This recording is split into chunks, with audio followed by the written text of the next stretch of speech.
There we go. Well, that was fun. It's been a bit, right? I mean, I don't want to be a negative Nancy here, but it's taken a minute to feel like it was a really good game. I mean, let's just score 5 goals every game. Boston game, but that one was a little tight at times. Yeah. The Ducks overtime loss kind of felt fun. It was a fun game, but this was the first time in over a week that it felt good the whole time through. I mean, I guess 2 nights ago it felt pretty good for a while, and then it all came crashing down. But here we are, Clean Hits Hockey with smiles on her face. It's been a bit. Kenny's back too.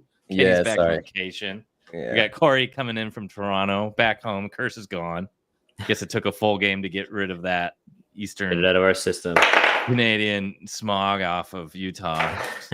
Love the new Utah-centric photo in the back too, Corey. Hoping awesome. that came with 2 very flimsy nails in the box, so I'm hoping that doesn't fall off the wall mid-podcast. I think I just heard one hit the ground. But it is an actual picture. It's not just a picture of a picture. So, yeah. Nice. Oh, you mean to tell me that my picture of a picture of my neon sign is not endearing?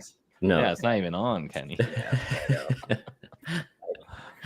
And it didn't come with a cord. I mean, I don't know what to tell you guys. No, I think that San Jose game was exactly what this team needed. Honestly, it was ugly. It was disgusting. What a collapse, right? And it pissed off a lot of players on the team. Obviously, it pissed off Bear. Don't poke the Bear. And as soon as you do that, he's gonna bag skate you, make you do some push-ups, and it's gonna kind of put things into perspective for you. I was talking to my wife about it. It's like the honeymoon stage with this team is over, right? The Shabuzi never needs to be played in the locker room again after a win. Like, we need to stop riding that train and bring these guys back to reality and say, okay, the shine's worn off. It's time to play some hockey. And I think these guys have realized that now, that they've got some certain expectations they have to live up to. And this game, I think, was the perfect response to that game. And a good response to, it sounded like a very intense practice yesterday put on by Andre Tourné. Obviously, a lot of people upset and frustrated after the end of that San Jose game. And we heard from Clayton Keller that there was a kind of a chat from the leadership group, and that they were obviously not very happy with the end of that San Jose game. And they responded, and all kind of the whole leadership core really was key in this game. Keller had a goal. Keller also had the called back goal. Sergachev was dominant. Sergachev had that great keep in as well. Yes, that probably his best game as a Utah, as Elliot Friedman likes to call him. Clever, yeah. Yes, a clever as well. Just dominant. And I know we've been hearing all these things about how JJ Moser has had a really good start in Tampa, and I'm a JJ Moser fan, and I think Connor Geekie had his 2nd goal tonight. Is that right? Yes. Yep. Yeah. But so did Sergachev. Yeah, but I think really the difference between Moser and Sergachev is Sergachev can kind of control and take over a game, and I think he did that tonight. And maybe the difference in getting, because JJ Moser is not going to do that, so maybe the price to move up from Moser to Sergachev is to offer up a piece like we did in Connor Geekie. Yeah. I think it's like one of those arguments of like they're both great players, right? The trade's over with, like everybody keeps beating a dead horse, and it's like you're looking at one of your exes compared to your current. Like, why can't they both be hot, right? Yeah, it's a little change of scenery didn't hurt anybody. So I agree. I think Sergachev is he is so quick. I loved watching him on one of our power plays. I can't remember which one it was, but he had a man on him within a foot of him pretty much at all times. And every time he got the puck, there was like no hesitation. He was able to snap it around. And you would see guys on previous iterations of this team, they would feel the pressure and they would get rid of it, make a panic play, try to shoot through 4 bodies to get the puck on net. Sergachev just always seems like he's thinking 2 steps ahead. And it's just so refreshing. And I think he's key. He's one of the keys, actually. There's a lot of, Keller's really good at this too, of keeping that power play pressure that we saw all night tonight. I mean, that's the best power play movement I've seen from this team in years, and it happened in one night. So that was really fun to watch. And first power play goal at the Delta Center. I didn't realize that they hadn't had one on home ice yet this year, but now they do. Yeah, that was part of the Calgary broadcast. It's always Sportsnet always gives you almost always you get the opponents. So I think I've only seen Matt McConnell once this year. Yeah, I think in honor of that, I meant to do this at the start of this, but in the honor of the first power play goal in the Delta Center, we got to do a little. Got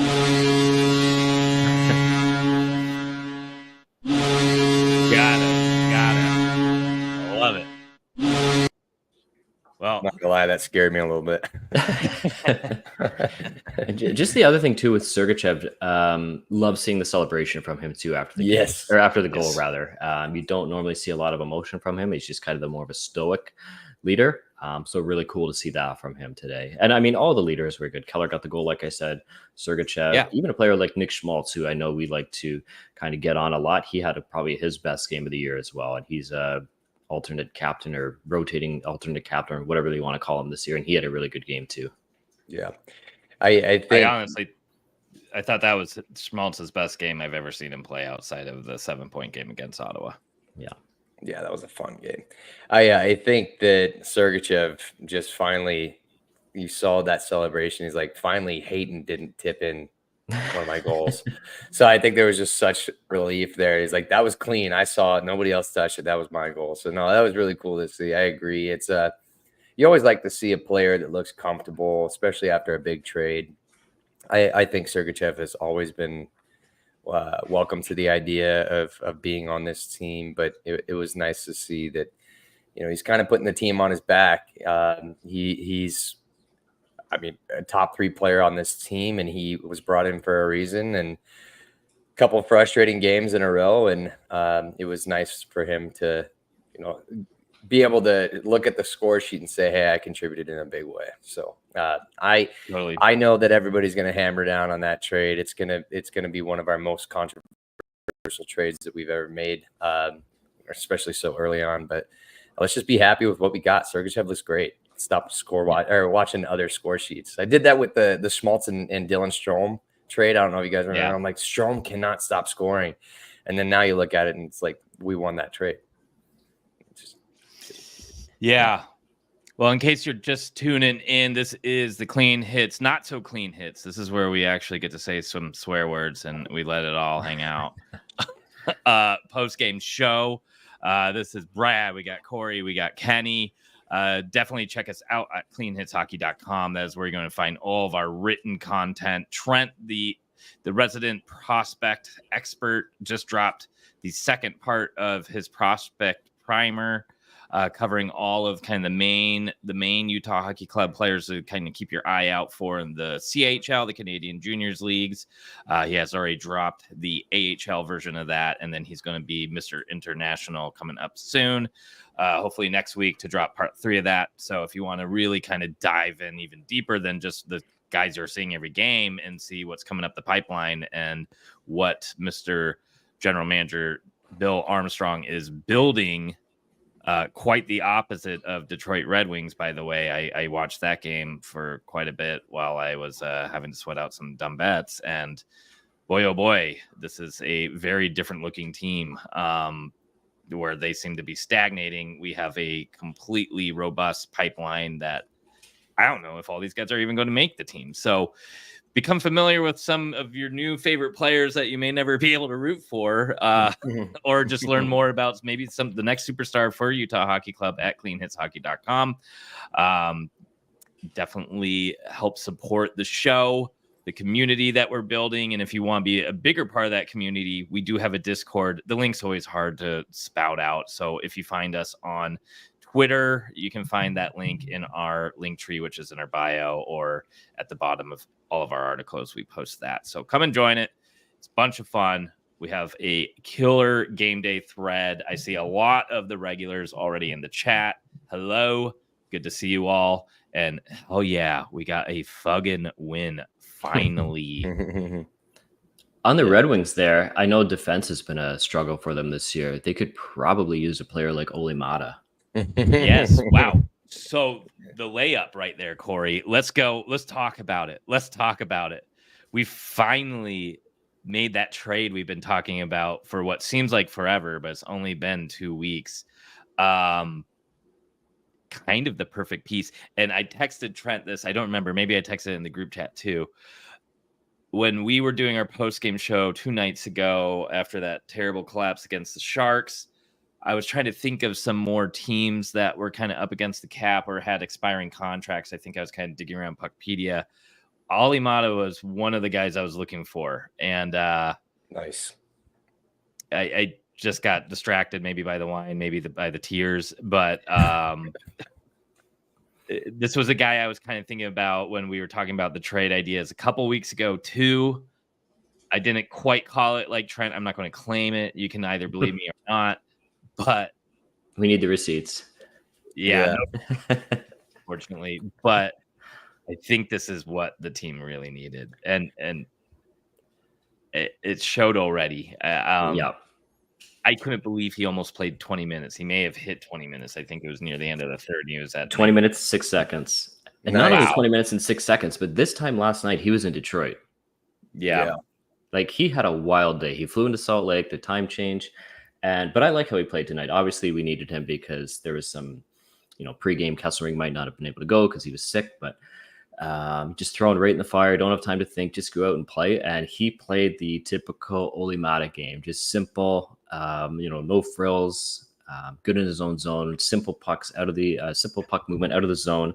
Doesn't quite have the offensive touch he had way back with the Penguins, but perfect remedy for what we're looking for, and hopefully he can keep it up. Yeah. I mean, I agree. I think he's been a welcome addition. I know it's so early on, but it may not be a more ideal situation for a player in his status to just jump in and say, okay, I don't have a lot of time to think, to your point, Corey. These guys wanted me. They spent an asset on me, a high asset. I mean, if we look at it, it's a third round pick, even though it's going to be a late one. It's not, I guess it's not damning in any way, but it was more than I expected for a player like Ollie Maata. But that had to make him feel good, and they thrusted him in a lineup and gave him some premier minutes, and he ran with it. I think he did really well. And so and confidence is such a huge thing, especially in professional sports. It's a stepping stone, right? If he came in and laid an egg and was like a -4 and threw a pizza up the middle of the ice, it's going to be a different story. He's probably not going to have that swagger. So I think this is only a sign of things to come from Maata, and he's got a fresh start with a brand new team, and I'm actually excited about it. I didn't know what to think about it last night, but the more I thought about it today, I warmed up to it, and just seeing him play tonight just reassured me. Yeah. And if you didn't notice him much, that's a good thing, because that's kind of his style. And the fact that you didn't have to see him all that much, or maybe other guys like Ian Cole or other defenders where you just see their nameplates and they seem stuck or they seem to be making mistakes. It's partially because guys like Maata are kind of calming down the play, especially in their own end. They're being able to retrieve pucks and get them out. He's not ever going to be the fastest guy. He's not ever going to be a big playmaker like he was touted to be back in the days when he was in Pittsburgh. But he can get the puck out of the zone, and that is clearly what we needed, especially in that last period against the Sharks where nobody could get the damn puck out of there. So this is really kind of the type of player you're looking for, not an expensive asset, not necessarily as cheap as he probably would have been at, say, the deadline, but wasn't this third round pick actually Detroit's that we gave back to them, and we got New York's from them? It was New York's. Oh, it's New York's. Yeah, we ate half of Patrick Kane's deal. So Patrick Kane very temporarily was a Coyote. That's right. Chicago to Detroit. Yeah, no, Chicago to New York. New York. Okay. Phoenix. I was thinking somehow it was from Detroit to New York to us or something. I don't know. I got confused. Patrick Kane's banner is still hanging up next to Shane Doan's banner. It's been left behind, but The ice in Scottsdale, yeah, right. We did appreciate his time, but no, I mean, we've talked about this ad nauseum. We have so many picks, we have so many prospects. We're not going to be able to ice all these players, right? The prospects that we picked, we obviously love them, we like them, and to the point where some of them got signed, some of them are still unsigned. We're just kind of keeping our finger on the pulse, but you gotta think about what Bill Armstrong looks at, like, man, what am I gonna do with all these picks, right? And so, when you are in a time, a little bit of desperation mode, you can swallow giving up a late 3rd round pick for a player like Ollie Maata. Ollie Maata is not old by any means. He's still a young player. I think he was drafted in the same draft as Clayton Keller, if I'm not mistaken, or was that Oli? I think he's older. I think he looks young. Is it? Oh, yeah. I'm thinking of Oli Levy. Maybe. Yeah. Yes, you are. Okay, so swing and a miss by Vancouver there. Yeah. But regardless, I mean, he's not. He's got to be under 30, right? Oh, I think he is shocked. 30. Yeah, really? Yeah. He's finished. They look younger. He is 30 as of this past August. All right, I take back everything about it. It was a horrible trade. No, I'm just kidding. No, it's all good. But still, no, I mean, it's to Corey's point. This is what you see is what you get, and it's just refreshing to know. And Bill Armstrong talked about it. They're not done adding to this team. They identified that they have to keep this momentum rolling. And it's refreshing to see that we're not just going to say, hey, let's call up these young guys and see what they can do and just gut Tucson of a competitive team while we try to limp by. No, this is a team that's ready to buy and make sure that we keep this competitive streak going. And I know it was a little dreary there for a little bit, just watching back-to-back losses and especially in that fashion. But we're still right in the playoff conversation right now. And I know it sounds silly to say so early on, but these games matter early on because I think there's some kind of stat that says that, by American Thanksgiving, if you're in a playoff spot, you have a pretty good chance of making the playoffs at the end of the year. I don't know what that is. I know we've talked about it before, but get these wins early on. It would have been nice to not shit the bed against San Jose, but it is what it is. So again, got a point out of it. That's correct. But I did not know that Ollie Levy was an Arizona Coyotes PTO. Wow, God, I'm all over the map here. But anyway, yeah. Again, I do think that loss against San Jose was extremely beneficial, and it's going to set the tone moving forward. Yeah, I agree. And Corey and I were talking about this on the last post game, last Not So Clean Hits show. That they needed to win this game, and they got Vegas next, who are just getting spanked or have been spanked and depanced by LA, who just also lost to the Sharks. We need to win that game too, in my mind. I don't think this can be a win one, lose one situation right now. Even if the defense is banged up, I think you need to take this momentum and carry it over. Vegas is a little shaky on the back end. This isn't quite the same defensive unit that we've seen before. The blue line obviously looks great. The goaltending looks mediocre. This is a prime spot to use the team speed to take advantage of them. And hopefully now with kind of that energy that they've received from their general manager and management, making a move to ensure their confidence in this roster. I think we saw the pushback tonight. They got to keep it rolling. Maverick Lamoureux, first goal. First time I didn't bet on it, unfortunately. I should have just kept that rolling. Did 3 games in a row. What was the line on that tonight? I didn't check it today. The highest it was plus 1,300. So I could have just done that another $10 and I would have been up quite a bit. But good for him. I don't want to know what is going on at wherever his parents are, but I'm sure it's fine. Wait, I do. Chateau Lamoureux. Yeah. Yes. But this comment by Third Gen Aggie is great. Has he been too good to send back? I think so. I think he's in. And purely by necessity too, right?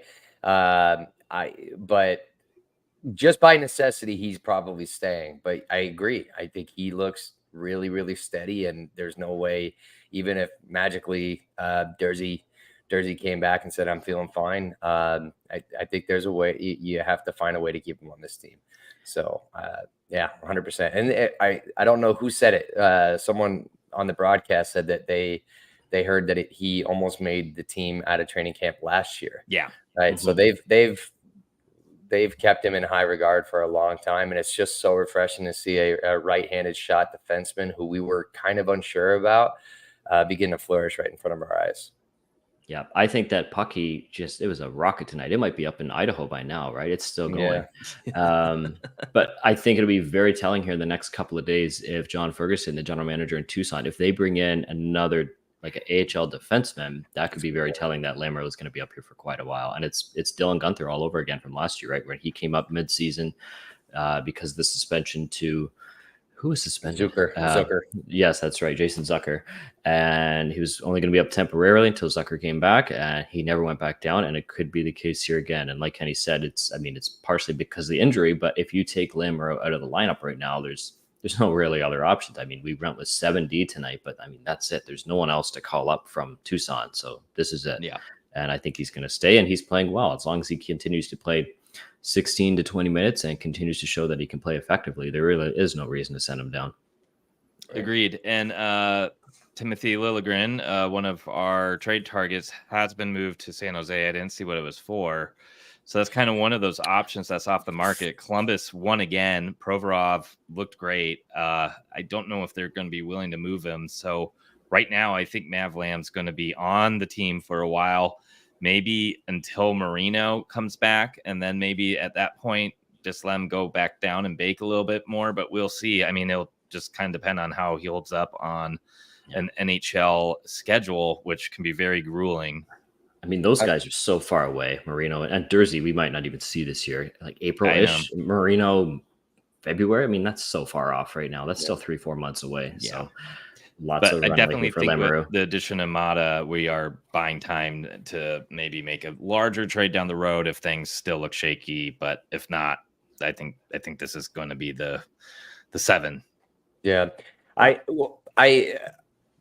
somewhat disagree. I got a piece coming out that I think that before the roster freeze, we're going to make another move, and I think just by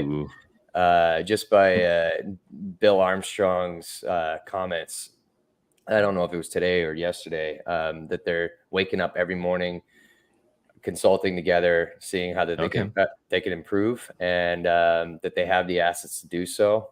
So I think that there's going to be another piece, especially on the back end. Maybe it's part of a bigger trade, and then we move it a forward off the roster and have to bring another forward back. But I do think that we're going to shore up this defense and kind of no questions asked. I think that Armstrong, even though he doesn't look like pressure affects him very much, I think he's feeling the pressure from up top that this year. This team got out to a hot start this year, and they're expecting to make the playoffs. Not a lot of Flames had a good game tonight, but Rasmus Anderson was one of the few Flames who did. What a hit, though, right? Don't go down that road. Don't go down there. Bill Armstrong had eyes on him tonight. Small upping his trade value. Yeah, I don't know. You don't think I think we've bought probably a month of time, or at least 2 weeks with Maata. A couple stats that were pointed out during the broadcast that Trent kind of sent us. According to McConnell, Maata second in NHL among defense in puck battles won. And then Nick Olczyk brought up Maata 17th in NHL among D in successful outlet passes per 20 minutes played. That one's the key one to me. Both of those, actually, because that is where we've been struggling. That's where we keep on getting in trouble. That's where you see some of the youth kind of crumble when the pressure gets really bad. So I don't know. It seemed like a good first game, obviously. Stabilizing presence. We've needed this. And only the second regulation win needed that as well. Yeah. Yes, geez. I was listening to your guys' Not So Clean Hits podcast today. I'm just catching up. I know it's bad, but I'm just catching up from my my jet lag from Seattle to Arizona, super bad, right? But no, and I my mind was blown. I'm like, seriously, we only have one regulation win, and it's nice to add another notch to the belt there. But yeah, it's I think the team in front of Ingram, who I think had a Probably his best game of the year today. yeah, as well. chip on his shoulder Yeah. from the end of the San Jose game. He looked incredible. It's almost at the point where you're like, when does Vejmelka draw back into the lineup? I mean, we've got such important games coming up. Who knows, right? I mean, when's our next back-to-back? I guess that's the when we can. Not till the end of November. So yeah, I mean, how long do we ride Ingram? You know, yeah, I think he'll get the Vegas. I wouldn't game mind throwing him in against the Jets. 2 games. Yeah, he does have their number, right? Yeah, that's right. I don't know. I mean, Ingram looked incredible tonight. He looked like he was seeing the puck very well, and I think he plays really well when he faces adversity. And if you know anything about his personal life, I think that tracks really well. He has had a pretty incredible journey in the NHL so far, and I think he finally knows he's at a home and he's a number 1 goaltender, and he takes these losses personally, especially when you give up 4 goals in like 10 minutes. So I think that was really refreshing to see too, because goaltenders are fickle creatures. They can crack under pressure pretty quickly. Just classic Ingram tonight, right? Square to shots, cutting down angles, not flopping all over the crease, and he played very well through 2 periods in San Jose, and then just everything crashed and burned. I don't even blame it on him. I blame it on just lack of effort in the own zone. I mean, they were stuffing things left and right. I mean, but 60 solid minutes tonight, and just simple game, right? He said in the preseason he's at his best when he's a boring goalie, and tonight he was a boring goalie. There wasn't a lot of flashy saves. I think there was one really nice glove save, or maybe that was the San Jose game. It's all kind of blending together at this point, but he had a really good game tonight. Yeah. Yep. Gunther had 2 assists tonight too. We kind of mentioned it. Gosh, was that right before we hit record? Taking some bad penalties though, so it'll be interesting to see if he can kind of get a little bit more discipline there. But the observation we had was they're kind of penalties that he's making by being more assertive, by being more aggressive. They aren't quite like dumb penalties. I would say Ian Cole has been making some just kind of bad mistakes. Obviously, he's had a couple penalties that were kind of important in order to stop a high danger chance, but there's also been just some absolute lazy positioning that has caused problems. Where Gunther today, I think one of the interference calls was him really just kind of skating and trying to be assertive, and unfortunately, they didn't sell it well. And I think it's going to be a little bit of an evolution of his game, being a little bit younger, filling out his frame. He's a speedy guy. He's a smooth skater. Sometimes that can get you in trouble because maybe you're just kind of in areas you didn't expect yourself to be in, or you're not quite used to some of the speed that opposing teams can have. But he'll definitely need to kind of hone that in while still evolving in that manner, because there's a lot of upside here. I don't want him to feel like he just is a sniper. He should be more of a playmaker. He should be more of a play driver. I mean, we see that kind of day in and day out with Cooley. Gunther has that ability too, plus that shot. And, that starts to become reminiscent of guys kind of like Hurdle, or not Hurdle. There's elements there. I meant to say Pasternak though. And kind of some of those true game breakers.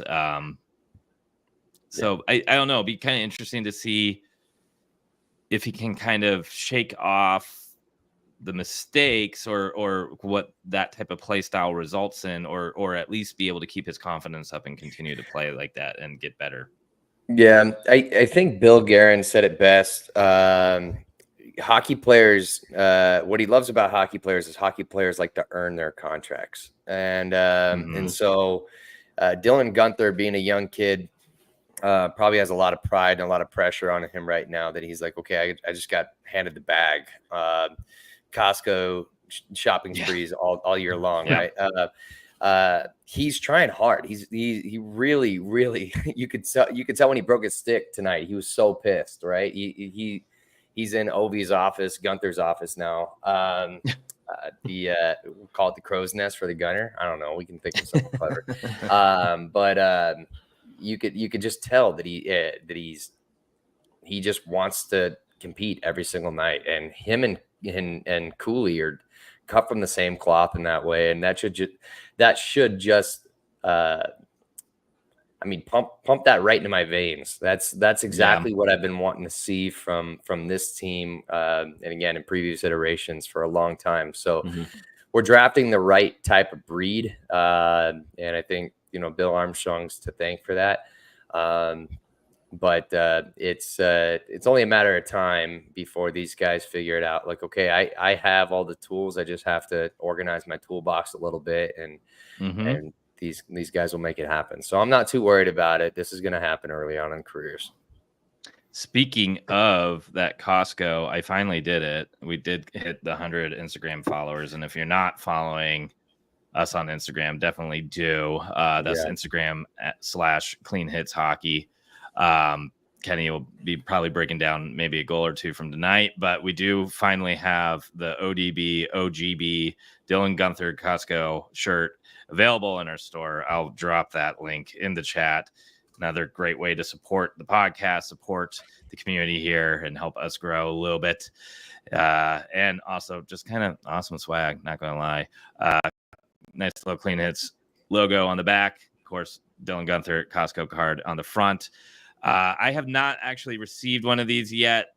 So if you're willing to take the jump and make sure that the printing looks good and the scaling of the image, go for it. I have my sample order on the way. But of course, we do have the one and only Cult of GMBA shirt as well in our store. What they say about this shirt, the more people wearing it, the better all of his trades and draft picks become. It's something of legend. I found this old dusty tome out in the desert, in the Sonoran Desert, before the team left, and that's what I read. That's where I found this imagery, and we are going to help support the team in any way we can, and that includes printing ridiculous shirts. So definitely feel free to grab any of our merch. Helps us keep the lights on, if you will, and helps this community grow. Plus, geez, the designs are pretty cool. I probably got to skedaddle, but if you guys want to keep chatting, go for it. Any other big things you guys want to talk about from the game? The only other thing I'm really thinking of is Michelli was not offside on that one play. They I showed know, it again but on the Sportsnet Yeah. feed, and I'm surprised they just didn't let it go, and then he can make his play, and maybe they can do an offside review after, but it looked pretty onside to me. Just a very quick whistle there by the ref. But I think it was I think Dominic Moore. Dominic oh, that's awesome. Dominic Moore caught what happened. It was Keller going for the line change. He was going through the door instead of hopping over the boards, and he was still on the ice, and he was past the blue line, which I would have never caught that. That's no shade to Tyson Nash, but like that's something that like you used to have some big boomers. Yeah, right. He would have said that's a goal all day long, but like Dominic Moore's like, no, that's the right call, and at first I didn't see it. And I'm like, okay, no, that makes sense. It takes a trained eye to look at that, so it's nice to see that our broadcast crew is staying sharp as well. So I'm probably not drinking the hot toddies during the game than I am, but got a little loose in the third period there. Hot toddies have bourbon in it. That was fun to find out. That's awesome. It needs to be a double shot of whiskey. That's the official drink of. Yes. Maybe we need a whiskey sponsor for the title sponsor. High West Distillery. We're coming after you. Park City. I've been there. I know where you're at. If you guys want to help send loads of Cult of GMBA members and Clean Hits fans and Utah Hockey Club fans your way, we're all about it. So get in touch. I'll drink my hot toddy out of my favorite. Beautiful. So All right. Well, anything else, boys? no, that was fun. Yeah. Follow the Instagram account. I know it's been a little dry. That's on me, but we're gonna have some fun content coming out. It was a little bit of a hiatus due to a family vacation we take yearly. So follow the Instagram account. We're gonna have some fun stuff coming out, and I appreciate everybody getting to the 100 follower account because I can't wait to get my hands on that ODB Gunther shirt. It's so awesome. Oh, Rod Anderson. No, I was wondering about so him, man. I sorry, feel but I'm so sorry, Rod. you'll get a nice big draft pick this year. So Yeah, exactly. Yeah, it looks like the hot start at Calgary is just a mirage. Flamed out. That's yes, exactly. Wow. Brad's on his game tonight. So they can sell Awesome. Anderson. Well, I think we're going to be posting another podcast this week, probably talking about a lot about Maata, Ollie about Maata, just about. It's only a Maata at a time. A lot of Maata. Yeah, a lot of Maata. We'll just do dad jokes for half an hour. Yeah, right. And then Some Maata with you people. Yeah. Now I have something to do tonight. I'm just going to be trying to come up with all the puns I can. All right. But yeah, be sure to keep your eyes out for that. Make sure you're subscribing to our YouTube at Clean Hits Hockey, on Spotify and Apple Podcasts as well. Closing thoughts. That was fun. That felt good. Let's keep on doing that. This is the next two hard games coming up. Vegas, I think that's a really important one to win because right now Winnipeg kind of looks unstoppable. Maybe we can catch them sleeping, but I would love to get another 2 points out of those two games. Yeah, Also, just keep it going. Don't even change the lines against Vegas. I know we kind of got away with the 7D tonight. I know historically that's burned us a lot for too many men because you just get discombobulated trying to figure out who's supposed to be on the ice. But I don't think we were missing Liam O'Brien or Michael Carconi tonight. So just keep the 7 together. Yeah, especially with Ollie Maata in the mix now. Yeah, it's so funny that Trent stole my final thought was that I had to turn the game off because my wife saw Maverick Lamoureux being interviewed. She's like, "Who's that?" I'm like, "Yeah, don't worry about it. That kid, that dude asked me on a date. I'm not saying no. I mean, look at him. That guy is a stud, right? Like, yeah. So he's gonna bring us some fans. But no, that was my final thought. But hopefully that's the most random final thought to end with. But hey, he does look like a young EK. He does, Flo. Yeah. Yeah. So. All right, everybody. Well, enjoy your post-game drinks, whatever it may be, your hot toddies, your high whiskey distillery, or your white wine. Well, I finished mine, but or Coors Lights, if you will. And we will catch you later this week. And I'm so glad you tucked us in tonight. Good night, everybody. Good night. See you later.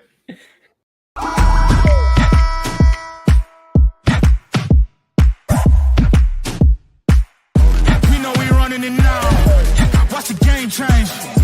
Watch the game change. Watch the game change.